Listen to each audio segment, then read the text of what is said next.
Foundation trust. और यहाँ पर जैसे उस सर बहुत अच्छी बात रखी थी कि जमीनी स्तर पर कैसे हम बच्चों के लिए काम कर सकते हैं, क्योंकि हमारा उत्तरदायित्व है कि बच्चों की स्थिति को सुधारना और उनको आगे ले जाना, अपने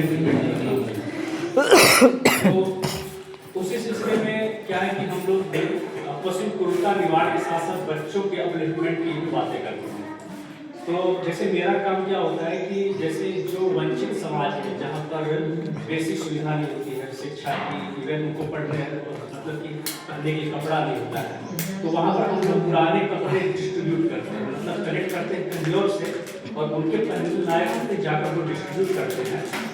और अगर लगता है कोई लड़का श्रम कर रहा है, पढ़ नहीं पाता, उसको हम इंकरेज करते हैं वो जाकर उसको पढ़ाई एटलीस्ट पूरी करें, साक्षर बने। तो हम लोग ऐसे सैकड़ों, हर साल सैकड़ों 200-300 लड़कों को प्रेरित करके अलग अलग क्षेत्रों में, गाजीपुर, वाराणसी, चंदौली, उनको सरकारी विद्यालय में जो सरकार सुविधा दे रही है उसका लाभ तो लेना चाहिए।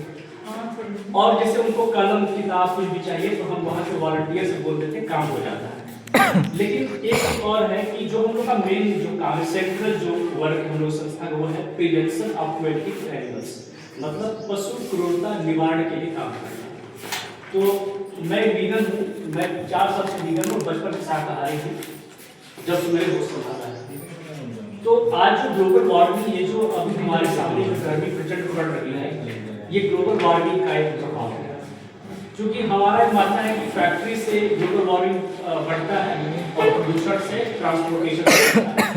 बट एक जो मेजर कॉज है उसको हम लोग ध्यान नहीं देते हैं, वो है एनिमल फार्मिंग। जितना ज्यादा हम एनिमल फार्मिंग करते हैं, किस लिए?